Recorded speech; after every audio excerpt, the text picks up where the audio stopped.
Oi gente, tudo bem com vocês? Espero que sim. Vim aqui hoje falar com vocês um pouquinho sobre o meu trabalho, né? Eu sou crocheteira, sou artesã. Esse vestidinho aqui, ó, fiz pro meu aniversário de 50 anos, né? Então eu queria uma peça assim, bem alegre mesmo, bem descontraída, né? Porque os 50 já pesa, né? Não sei se tem alguém aqui vai saber o que eu tô falando, né? Por si só, os 50 já é meio pesado, então a gente vem aliviar com cores, né? Enfim, gente, meu principal objetivo com o crochê é venda, tá? É vender o meu trabalho, é mostrar o meu trabalho. Eu trabalho por encomenda e com algumas pronta entrega, né? Mas mais por encomenda e do segmento de vestuário, né? Então, gosto muito de fazer vestuário, é a minha praia.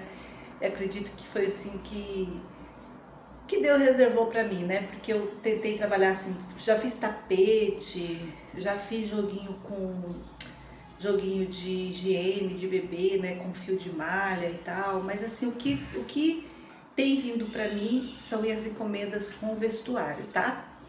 Vestido, saia, blusa, top, cropped, por aí vai. Depois vocês dão uma olhada no meu Instagram, se vocês tiverem curiosidade, tá? É o mesmo nome, né? Ateliê Correntinha de Amor, tá bom? Mas, gente, sabe o que eu quis vir trazer para vocês hoje aqui? Que é algo que eu tenho conversado bastante com vocês sobre a troca, né? Sobre compartilhar aqui um pouco das minhas vivências, né? Seja com você que está começando no crochê, ou que já seja no crochê há muito tempo, ou que não só gosta de comprar e usar as peças, né? Ou é só curioso mesmo, gosta de ver tudo, de saber de tudo. E isso é muito bom, né?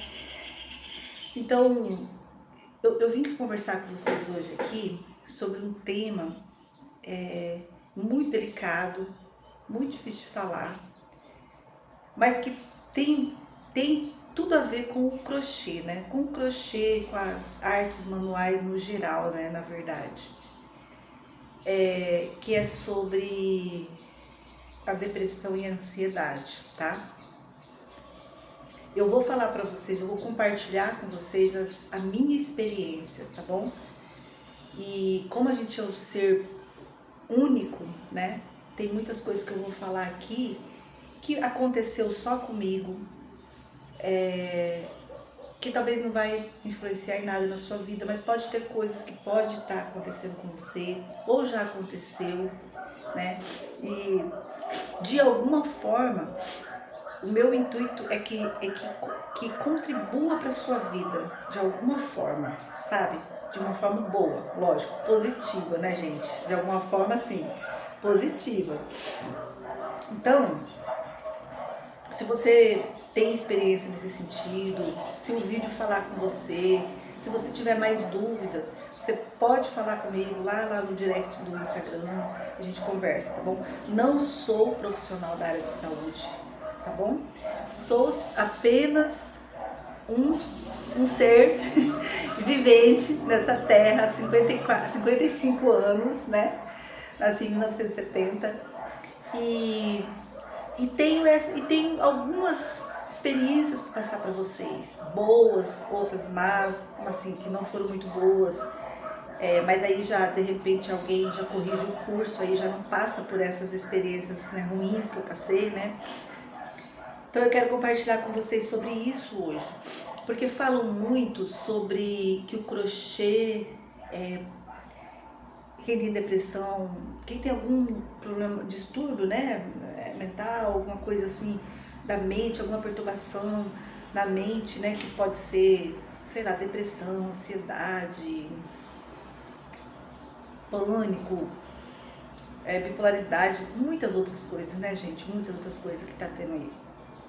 Que é bom fazer o crochê, que o crochê ajuda bastante. É verdade, é verdade. O crochê, pra mim, ele sempre foi uma benção, porque assim, eu não faço crochê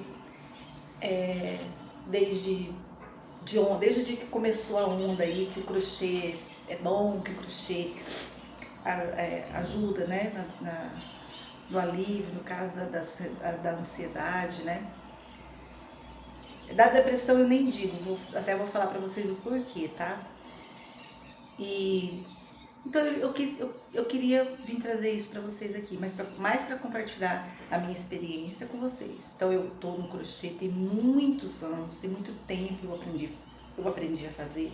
Só que eu comecei a trabalhar com ele profissionalmente mesmo, viver dele, tentando viver dele mesmo, né? Tem pouco tempo, tem uns 4 ou 5 meses. Trabalhava com estética e precisei parar e quis parar e comecei realmente a me dedicar só pro crochê, tá bom? Então tá, vamos voltar lá. Pessoal, cada um tem a sua história, né? Cada um tem a sua história. Vou compartilhar um pouco da minha história com você, tá? Eu sou de uma família bem grande, de 13 filhos, né? Minha mãe teve 13 filhos e o meu pai faleceu quando eu tinha 6 anos. A minha mãe ficou grávida do caçula, né? E bastante criança pequena, filho pequeno, né? Uns 3 ou 4 irmãos só, mais velho um pouquinho, com 18, 20 e poucos anos, eles que trabalhavam para sustentar o restante. Vieram da fazenda, então assim, não tinha profissão, né? Não tinha profissão, então vieram, trabalharam com o que deu.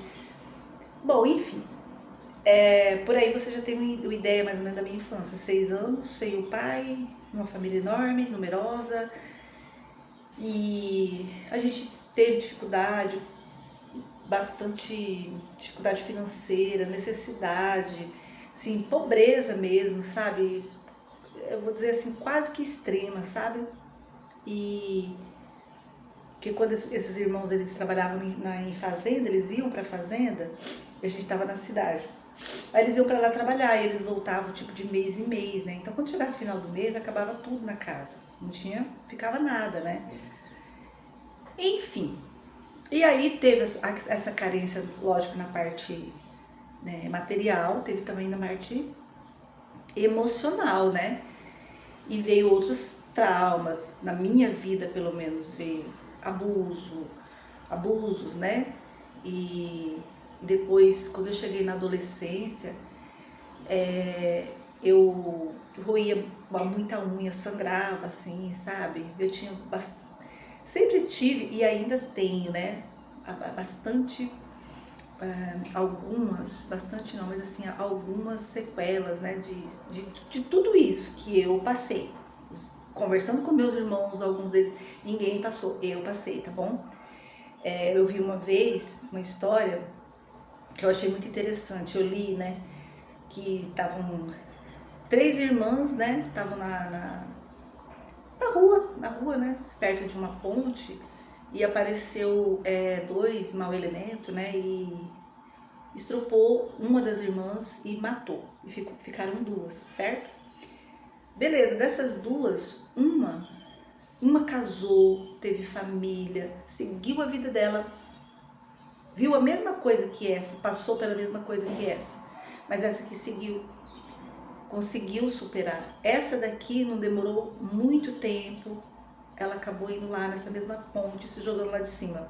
Tipo assim, o que eu quero dizer com vocês? Cada pessoa, ela encara, ela enfrenta, ela tem estrutura, eu acredito que já é na estrutura dela,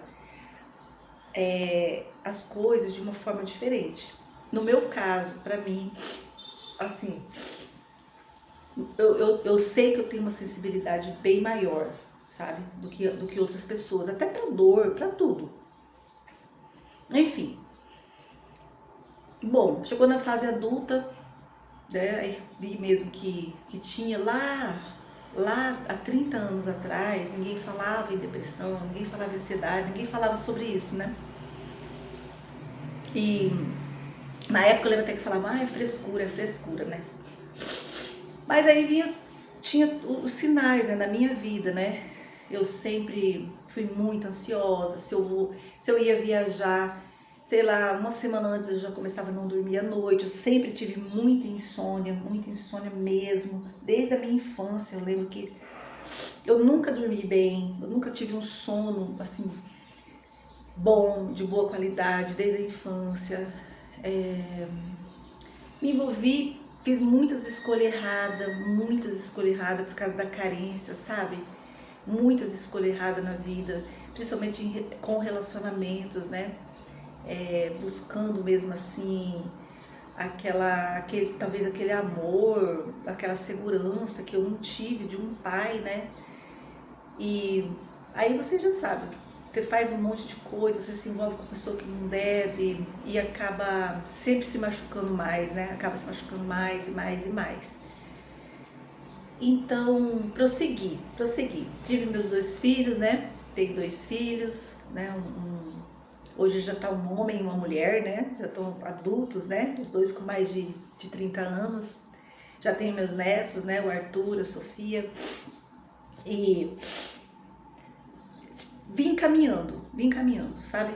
Uma vez fui na psicóloga porque eu achava muito estranho eu roer unha de chegar no sangue, né? E eu não conseguia parar. Eu sabia, gente, que tinha uma coisa errada. A gente sempre sabe que tem alguma coisa diferente com a gente, alguma coisa errada mesmo, algo que a gente não consegue controlar. Eu era muito brava, muito nervosa, tinha uma raiva dentro de mim assim. E aí, mas sempre fazia terapia, fazia um pouco, parava um pouco, fazia, parava, não tinha condições financeiras, né? Fugi da medicação, porque tinha na minha mente aquela ideia de, nossa, eu vou ser dependente do remédio a vida inteira, eu não quero isso pra mim, sabe? Eu sei que tem muita gente hoje que ainda pensa isso, ainda tem isso em mente, sabe? Eu não, porque eu não quero ficar dependente de remédio. Gente, não tem nada a ver, depois eu vou explicar pra vocês, tá? Eu vou explicar o que eu sei, tá bom? Não o que é certo, o que os médicos têm consenso de dizer, assim, algumas coisas sim, mas outras não, tá? Então, o que acontece? Quando eu vi que eu precisava me tratar mesmo, né? Que a caminhada foi longa. Eu começava uma medicação, aí aquela medicação me dava muito sono. Demorei para começar, lembro que eu resisti muito para começar. Quando eu comecei, a medicação me dava muito sono, ficava muito sonolenta, ficava mal. Tem um período de adaptação na medicação, sabe? E às vezes as pessoas não explicam isso pra gente direito, né? Aí eu desistia. E eu desisti muitas vezes. Até que a última vez eu me casei, né, pela segunda vez, graças a Deus, um homem maravilhoso, o Ali. Aí eu fui para Goiás, deixei aqui minha filha, né, e o meu filho já estava casado, e fui embora para Goiás, para lá, porque a gente queria tentar uma nova vida. Foi uma aventura, gente, foi um negócio muito doido. A gente colocou tudo dentro do carro e fomos embora. Fomos alugar apartamento lá. E a gente morou em Rio Verde de Goiás.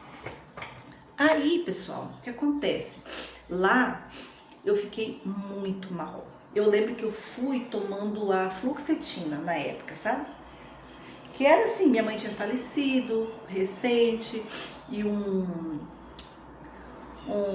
psicólogo até que passou pra mim a sertralina, né? Aí tá, beleza.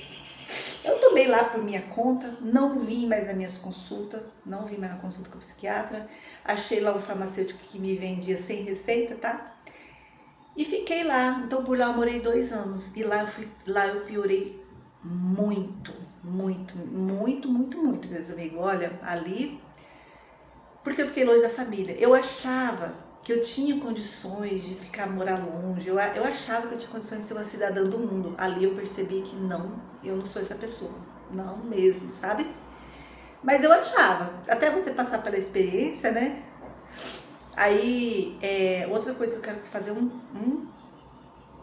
uma parte, não é nem um parênteses, tá, gente? Para aí, eu vou falar outra coisa pra vocês. Me converti, eu era meio católica, meio espírita na adolescência e tal, e não tem nada nem contra católico, nem contra espírito. Siga a sua espiritualidade, o que você achar que é bom pra você, tá bom? Mas eu não me encontrava, né? E eu fui me encontrar na evangélica, né? E na igreja evangélica, eu tive paz, eu achei acolhimento, eu achei, assim, pra mim que eu encontrei verdadeiramente Deus ali, sabe? Pra mim, tá bom? Guarda isso, tá? Então, nossa, eu pensei por muitos anos, de verdade, que era o suficiente. E não que Deus não seja o suficiente, tá, gente? Deus é maravilhoso, Deus é poderoso, Deus faz milagres. Eu vi Deus fazer milagres acontecer. Um foi na vida da minha mãe, que parou de filmar com 80 anos. E eu sei que foi Deus que fez um milagre na vida dela. Então, e muitos outros que eu vejo, Deus é o Deus do impossível. Impossível, eu creio nisso. Mas Deus tem as maneiras dele de curar, Ele coloca os médicos estão aí para isso, a ciência está aqui para isso, para manifestar o milagre de Deus na nossa vida, através das medicações, através da ciência, certo? Da terapia. Aí, então, eu pensei por muito tempo que busquei, na verdade. Quantas vezes eu busquei, eu orei a cura da depressão e da ansiedade e tal, e vai.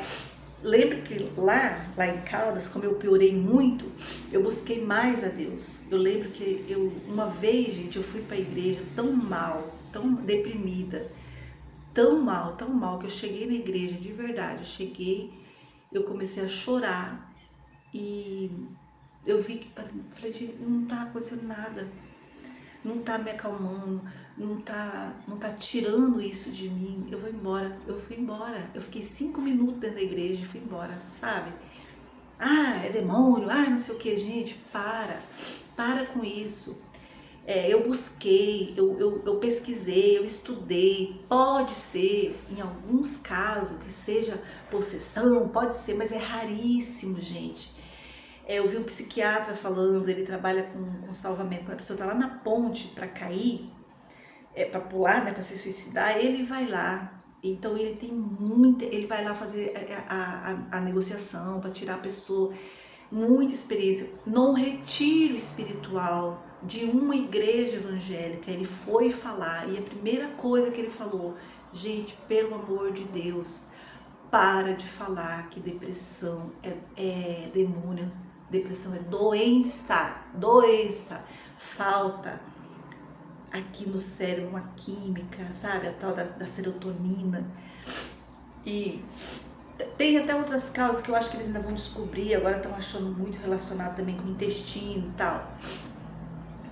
Esse vídeo vai ficar um pouquinho mais longo, mas não tem importância. Se você não tiver paciência para ouvir, vai na paz, mas assim, eu quero falar o que eu tenho para falar dele, tá? Então, gente, eu até me esfriou um pouco na fé, porque eu achava que, não, ou eu não tenho fé, porque as pessoas falam isso, né? Suficiente, mas no final não é nada disso, gente. Quando eu fui para eu procurei um psiquiatra. Até aí eu só ia no psiquiatra para pegar receita. Talvez você faça isso, tá? Não faz isso. Ele não tá lá só para te dar receita. Você pode consultar, você pode conversar, você pode tirar dúvidas, você pode falar sobre você, entendeu? Porque às vezes o primeiro diagnóstico pode ter sido errado e os outros só foram seguindo. Nunca ninguém te ouviu realmente para ver o que você tinha, certo? Enfim, eu fui lá, conversei com ele, eu fiquei sabendo que ele era muito, muito bom nisso, no diagnóstico, na medicação, sabe? E eu fui e falei pra ele logo na primeira consulta, quero te dar essa dica, tá? Eu falei pra ele: doutor, eu não tô aqui só pra pegar receita. Eu tô aqui porque eu tenho dúvidas. Às vezes eu acho que é uma bipolaridade, não sei, doutor, pode ser outro diagnóstico, porque eu tomo medicação, parece que não resolve, lá. Mas nunca tinha tomado certinho ainda, tá? Aí, ele me observou mesmo, sabe? E falou, não, aí ele viu que era mesmo a depressão, a ansiedade generalizada e o síndrome do pânico e a agorafobia. O que é agorafobia? A agorafobia é assim, quando você tem o medo, que vem a ansiedade, eu passava mal, eu perdia a consciência, tá, gente? É horrível, horrível. Quando você tá muito ansioso, você não cuida, vem o pânico. Veio a tal da síndrome do pânico, sabe? O ataque de pânico, ele é horrível, eu perdi a consciência, cheguei de fazer eletro, um monte de coisa. E essa agorafobia, que você começa a ter medo do sentir o medo. Você começa a ter medo do sentir o medo. Então, medo de trânsito, muito forte. O que eu fiz? Comecei a parar de sair de casa. Comecei a parar de dirigir, comecei a parar de pegar Uber. Quando o grau de ansiedade está muito alto, eu vou te falar por que ele fica assim. Às vezes, mesmo você tomando a medicação, eu dispensava cliente, eu não conseguia atender, sabe? Parece que você fica um trem descarrilhado quando você está com muita ansiedade. A impressão que dá é essa, sabe? Que você não vai controlar você não vai controlar suas emoções, é muito ruim. E aí, prejudicava o meu trabalho. Relacionamento, nossa, nem se fala com as pessoas. Ainda bem que Deus colocou um homem muito bom na minha vida, que é um homem que ele entende, ele compreende o que eu sinto, ele valida o que eu sinto e ele me ajuda, sabe? Então, ele passou a medicação, foi muito assertivo nessa medicação, muito. Uma eu tomei por um tempo e depois eu fiquei com mais 2 medicações, uma de manhã e uma à noite, porque eu tinha muito problema com a insônia, né? Não é remédio para dormir, tá, gente? Eu não me dei bem, quem toma aí, eu não me dei bem com Zolpidem, com Vortan, sei lá outro nome, esses remédios que é pra induzir o sono, eu não me dei bem, acordava mal. Esse que eu tomo à noite, ele é pra...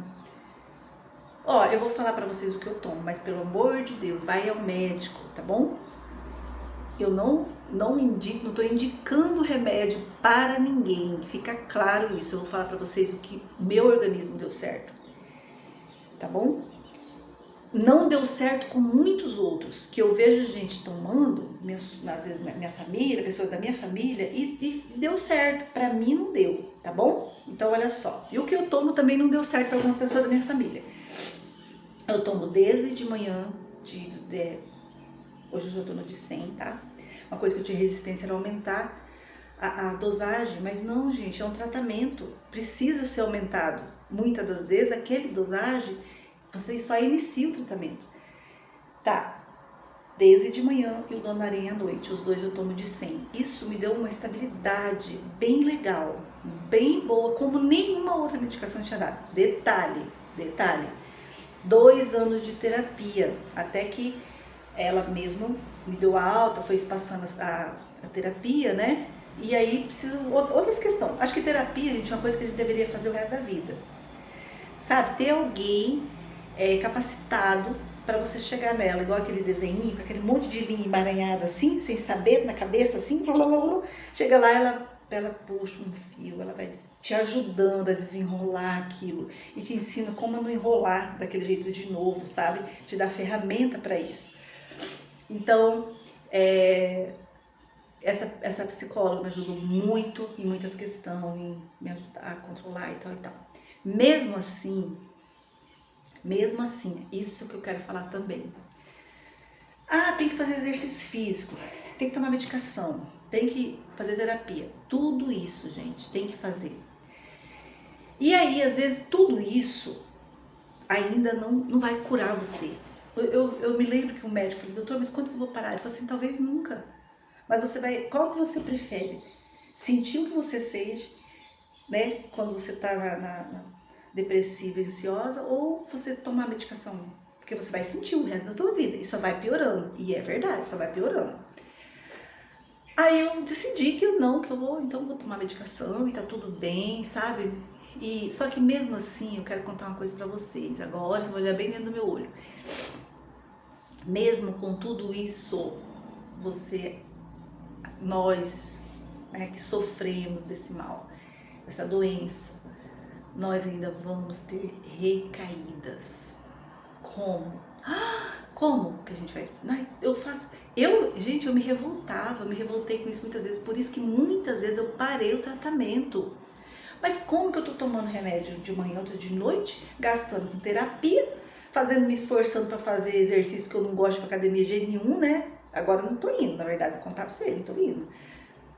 E eu ainda fico de vez em quando cair dentro desse poço, porque a depressão, pra mim é assim, gente, depressão é a mesma coisa de você entrar dentro de um poço, sabe, escuro. Você vai entrando, você não sabe o porquê, você não consegue sair, quando você vê, você tá lá dentro. Aí você dá vem a tristeza, eu não tenho choro, né, mas quando eu cheguei no grau mais, assim, no severo mesmo da depressão, eu não chorava. Antes eu chorava. Eu parei de chorar. Eu fico na apatia. Eu não quero ver ninguém, eu não quero conversar com ninguém, eu não me importo com ninguém. Só não cheguei de ficar nunca assim até hoje, tá deitada pra estar no quarto, sem tomar banho. Mas é a mesma coisa, gente, porque aí eu não quero ver ninguém, eu não quero viver. A verdade, quando você chega nisso, nunca tentei o suicídio, graças a Deus, não tem ideação suicida. Mas eu acho que se deixasse assim por minha conta mesmo, se eu não tivesse apoio, não tivesse a rede de apoio, sabe, que eu tenho, não tivesse fé, porque tem pessoa que não tem fé, né, não tem fé em Deus, não acredita em Deus, então não ter onde buscar ajuda, claro que acaba chegando, né, não toma medicação, importante isso, gente, importante demais. Eu vi uma pessoa contar, uma psicóloga falar, que uma psiquiatra, amiga dela, conhecida dela, alguma coisa assim, falou que todos os pacientes que ela perdeu para depressão, a maioria deles não se negou a tomar medicação, ou tomava errado, toma medicação, bebe álcool, sabe, usa droga, e aí fica difícil. Então, que acontece? Por que a gente tem essas recaídas? Tem os gatilhos, né? Gatilho, o que é gatilho? Gatilho, você já imagina o quê? Que ele dispara alguma coisa, né? Dispara. Então, algumas coisas dispara. Aquilo de novo, igual eu tive recentemente uma recaída fortíssima. Por quê? Porque eu queria emagrecer, eu tomei o Monjaro, tive reação muito ruim. Se você quiser saber sobre isso, você deixa nos comentários aí que eu conto pra você. E eu fiquei muito mal, gente, eu achei que ia morrer. E tem assim, na minha história, no meus esquemas, né, a minha saúde, quando ela fica abalada, meu Deus, nossa, eu fico muito mal. E foi muito ruim. E aí eu comecei a ter de novo, gente, crise que eu não tinha mais. Eu comecei a ter pânico, comecei a não querer sair de casa mais. Isso já não estava acontecendo mais. E querer passar mal, dar taquicardia, sabe? Ficar ofegante, suar, frio, já não querer sair de casa e tal e tal. Mas aí o que eu já sei? Eu conheço o meu corpo. Por isso que eu falo pra você, se você sofre, se estuda, vê o que te afeta, tenta se afastar daquilo que não faz bem pra você e se aproximar do que faz bem, entendeu?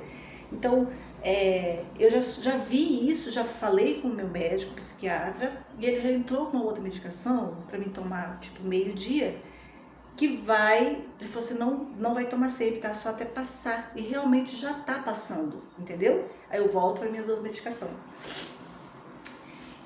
Então, meus queridos, é isso que eu queria falar para vocês. Para você que tá ouvindo, para você que parou nesse vídeo aqui, como eu, várias vezes, às vezes eu tô rolando ali, chego no vídeo de alguém, né, e me chama a atenção e eu vou ouvir.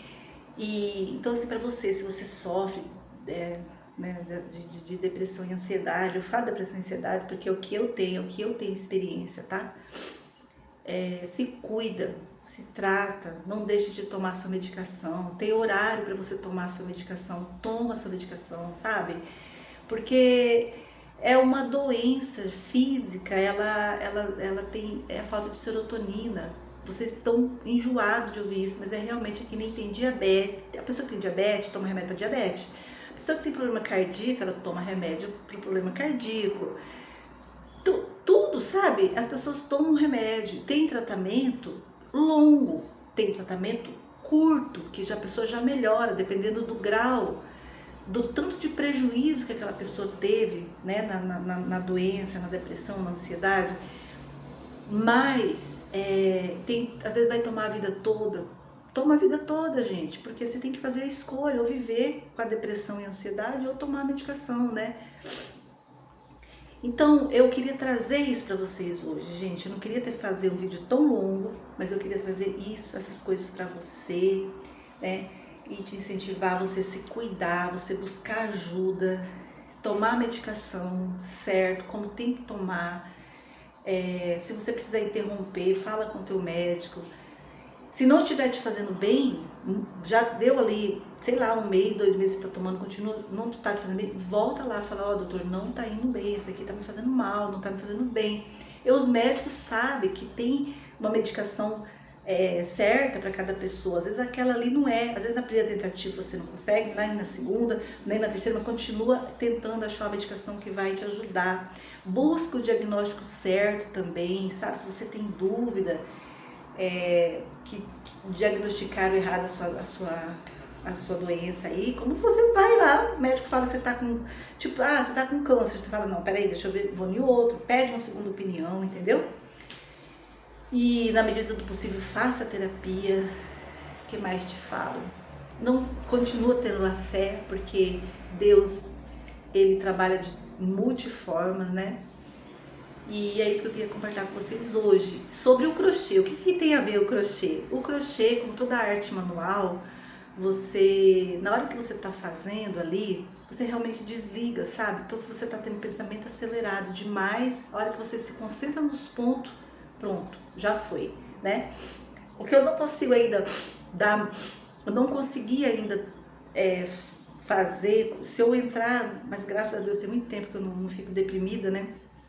Se eu entrar muito fundo assim, no buraco, no poço, fica difícil, eu não quero nem pegar o crochê, sabe? Mas eu tento, mas eu me esforço para pegar, mesmo assim. Tá bom? Ó, se você tem experiência sobre isso, eu queria que você deixasse nos comentários. Se você gostou do vídeo, eu queria que você curtisse, de repente compartilhasse para alguém. Se inscreve aí no meu canal que tá começando, que aí você sempre vai estar, eu vou aparecer para você, ativa o sininho aí, tá bom? Mas se não, não tem problema também não, tá bom? Eu queria que você ouvisse, eu queria que, meu intuito é que isso realmente acrescentasse na sua vida, tá? Ó, um beijo para você.